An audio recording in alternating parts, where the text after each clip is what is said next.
My oh my, we got a new developer radio of Honkai Star Rail, and I've seen some things here and there on Twitter that they're planning on buffing old characters and that they are planning on making the story experience for us a bit easier. But I want to see what the Honkai Star Rail themselves are saying on how exactly they plan on doing that. So let's see. Developer Radio 3.0 Amphoreus Special Edition. Following the launch of version 3.0, the Express crew has received an array of feedback from Trailblaze during their exploration of the new world. That's true, many people were not happy. I was kinda happy. The wall story experience for me was around a 6.5. That was my rating. It's alright, could be better. We will see in a moment how they can be better. Continuing, some of this feedback concerns issues with Trailblazers' experience with the story and exploration. Yep, the exploration I did not like of the Amphoreus story though. It was a bit too puzzly. It really hindered me when going through the main story. Like, I got so confused so many times on how I should project that projection screen onto some objects to make them like transparent to be able to walk through them or not. It was a bit confusing here and there. I really noticed that the whole exploration puzzles hindered my enjoyment of the story. But let's see. We will be making adjustments and optimizations to address these issues with the aim of bringing Trailblazers a smoother journey experience. Alright. Following the launch of 3.0, the Expressway has received, oh, it's the same text as here, okay. So we can go to here. Trailblaze mission story issue. We have received feedback from Trailblaze that Amphoreus' main story contains excessive lore, exposition, and too much reading, resulting in feelings of fatigue and tedium. I myself don't think that the reading itself is the problem. The problem is when we are reading. We will go in a moment what I exactly mean with that. Since, let's continue. Amphoreus has a complex design, and during development we wanted to ensure that the information supported it was as complete as possible. However, the result has presently failed to meet Trailblaze's expectations. I get it. Amphoreus' story is kinda complex. It is really deep. So the team was obviously like, how can we explain this story to the audience so that they don't miss anything? The thing is, to explain a complex thing, that means a lot of reading is sometimes needed. So how can they make it so that we don't have to read that much then? By showing us. Don't make us read a billion lines of text. How Mayday is trying so hard to buy us time when fighting against Nikador and all that stuff. Show us that he's fighting against Nikador. And show us some scenes how he is fighting against Nikador, while we are trying to find a way how to kill Nikador, to give us a bit of urgency, so we have a better experience of the story instead of randomly doing puzzles, which takes away the whole flow of the story. But what is Honkai going to do? In response to this feedback, we will address the root of the issue by reducing design-related explanations in the story. What the hell do they mean with design-related explanations? In upcoming versions, Trailblaze will have the option of skipping this content so that they may experience the main story in a more relaxed manner. So we have the option to skip some explanations, some design-related explanations. And we can already see in this image here what they mean with that. So instead of dumping the information to us straight up, like with this pre-adjustment, with the post-adjustment, we have the option to listen to it with this chat icon, or we can just get straight onto the next phase of the story instead of listening to the whole information dump of Pinon. So taking version 3.0 as an example, the progress from the beginning of the story to Okama contains a lot of dialogue with information on the end times, titans, cryosis, hairs, and miracles. Following adjustment, Trailblaze will be able to choose whether to talk to relevant characters to obtain this information. Alright, great. So we don't get the direct skip button like Wuthering Waves, but we just get the option to listen to it or not. It is still a skip, but not in its entirety. It's a half skip. And this is only in some situations. How many times do we get situations like this with the whole lore dumps? Not that often. So if they had implemented this, how much would the 3.0 main story be reduced regarding hours? Now it's like 10 hours. If they had added this option to skip lore dumps, probably 8 hours. 9 hours, I think 9 hours. Like, will it reduce that much? Will it help us that much regarding dialogue only? Let's see. To give another example, when facing Oronik's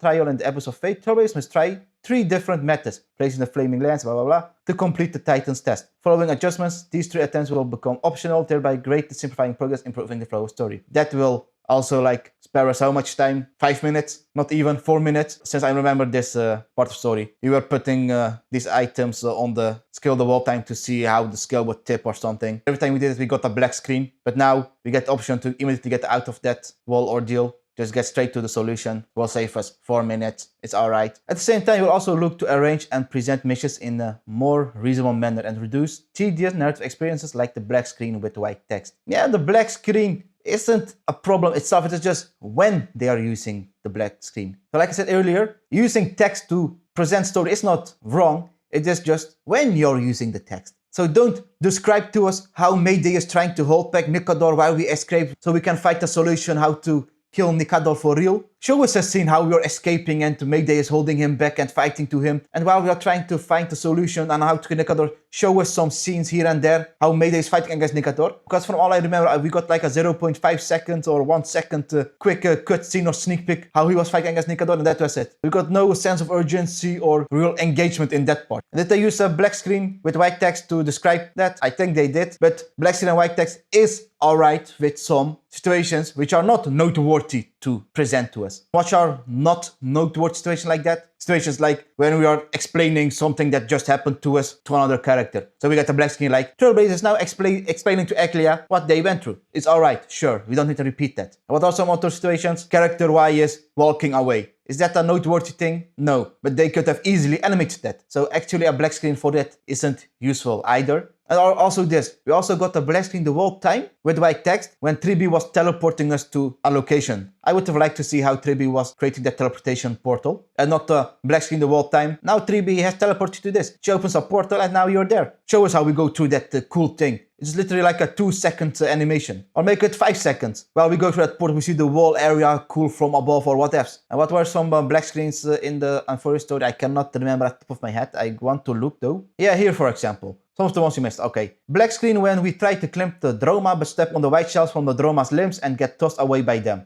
Droma is that dinosaur thing we could write. We got a black screen for that. We could have easily got the animation for that. It would be cool. It would make the story a bit more funny, a bit more relaxed. And it would make us remember the Droma a bit more. I didn't know how Droma was called, but if I had seen that cutscene, maybe I would have remembered. I would have been more engaged with the story. The black screen in this case is a no-go, but they did it anyway, so that's a bad thing from Honkai Story. Black screen will actually ask us to follow her instructions in the bed. I don't remember a thing like that. When we were like, when she told us like to move closer to her, would we have liked animation for that? Sure, but actually always appreciate it. When Trailblazer tries to put more weight to the skill, all 3 options have had black screens. Just like what they just said here, yeah, this one. We got the black screens the whole time when we chose these options. It's alright. A black screen is not even needed, just make it pop there, you know, like with a wall, a cloud. A black screen is a bit weird, you know, that transition to a black screen and to the current scene. The flow is kind of weird. Just make it pop there. Just make it a funny, it doesn't have to be that serious, you know. When you're on Eclia's perspective and are clearing the 3 anomalies and find each one, black screen. Hundreds of golden threads reach into the corrupted void, extract them from within. Could have been a cool CGI. I agree. Since we got to this Eclia's perspective one time and she was like fighting those monsters. Seems like we got the black screen there, I don't remember. But yes, if they described it like this, like hundreds of golden threads reach into the corrupted void, would have been awesome. Cutscene. Why did they not animate it? Who knows? I can just assume that they are lazy, but are they lazy? There is always a thought behind it. But all I know for sure is that the black screen in this case is not a nice thing to do for us, the audience. Same thing here. 3B opening the Century Gate a few times. Black screen the whole time. A CGI would have been cool or on 2D image. Just a bit more engaging. Damionus getting dragged away by guards. I remember that. There was a black screen for that too. It would have been cooler if we saw an animation where he got dragged away and Damionus was this guy who was, I think, trying to reach the sky. Was something like that. I think that he was that guy. He was trying to fly. It would have been way cooler if they showed how you got dragged away by the guards while he was screaming or something. People would have remembered him. When you fail Eclia's test and Castoris just smiles and unalives you slowly before Pinon barks in. Yeah, I think we got a small black screen there too. True, it would have been cooler if we got animation for that too, instead of a black screen. Would have made it more engaging, obviously. Damiano is rummaging through his bag to find something. I don't care about that. A black screen for this is alright. It's not noteworthy. I don't care about someone going through his bag. I don't need animation for that or anything. So sure, Damiano is going through his bag. Black screen, alright. So when are black screens alright? In not noteworthy situations. So a black screen that says, Trailblazer is repeating what happened to Eclia? Sure. Damion is going through his bag to find something? Sure, I don't care about him. Or whatever a not noteworthy thing. But alright, continuing. Mission, puzzle, solving issue. The Amphoreus main story contains some unique stage gameplay and our aim was for Trailblazers to experience the rules and design of the world both through the content of the story and through this gameplay. Okay? However, in practice we should have achieved a better balance between puzzle solving and story. With puzzles also containing too many steps, this too often results in puzzle solving interrupting the flow of the story and detracting from the experience. I agree, but the puzzle itself is not the problem. It is just how the whole story was even made. Like, we were so hyped for the fight against Nikador. We were going to this world challenge with Pinon and Mayday. We were doing all these puzzles. It was a bit too much puzzles, I agree. But it was hype the world fight against Nikador. We finally fight against Nikador, and we're like, hey, we can't kill him. We need to go away. We go away, Mayday's fight against Nikador, but while we're away, we're doing some more puzzles. So you see, the puzzle itself is not the problem. It's just when the puzzle is being incorporated in the story. If we get the puzzle when we are like trying to explore an area to find some clues, sure, I can get it. It's all right, but just not too many puzzles. But the situations like this, with this kind of flow, with this urgency we have to find a solution to kill Nikador as fast as possible because Mayday is fighting against him, it's just a bad timing. So to tackle this issue, we will optimize main story puzzle solving designs and provide simpler and more direct solutions for some puzzles. Yeah, like I said, the puzzles itself is not the problem. Sure, I like hard puzzles, but it's just when you add these puzzles. When there is a sense of urgency, don't add puzzles for us to do. That's my point basically. Taking version 3.0 as example. In the Blood-Baited Battlefront, Castrum Kremnos Soul Forging Zone, Trailblaze must complete the drawn-out task of restoring 4 Soul Forging statues to piece together Nikador's divinity. Yeah, I remember that we were going through this whole thing where we were like trying to put a sword into this ground something. Following adjustment, Trailblaze will be able to choose to talk directly with Gneos and complete the mission objective in a more Kremnoian fashion. Okay, so we can skip the whole thing and just talk to him, alright. But do we get an option on the side screen like talk to him? Or is the puzzle the option, like optional, do the puzzles? I wonder how they will be doing that. I think the optional thing in the story in the sidebar would be talk to this guy and then you can skip the whole puzzle thingy. Nice, sure. It's kind of weird though, why would someone try to complete these full soul-searching statues if it doesn't add anything to story? Did it add anything in story? I don't remember. Did we talk when doing that? I think we did, but it wasn't really something noteworthy, so I think nobody will even try to do these puzzles then. Similarly, before reaching the soul forging zones, Trailblaze must complete a series of drawn-out puzzles to proceed to the final battle, following adjustments. In some of the puzzle-solving rooms, Trailblaze will be able to choose to progress the story in a more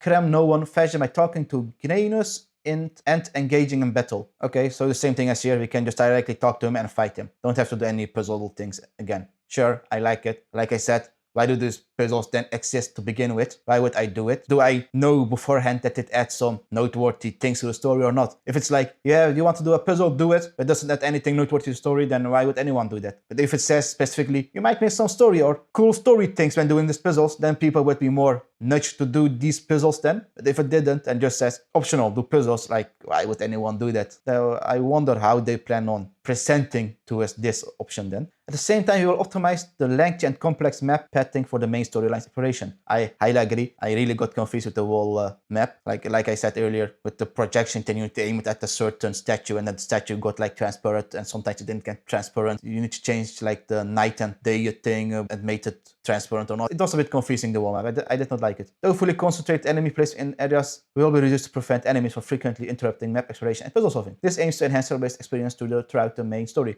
I agree. I really got irritated by the enemies. I literally played the whole story with Akron on my team. And if you don't have Akron, you can use Sparkle or you can use who else?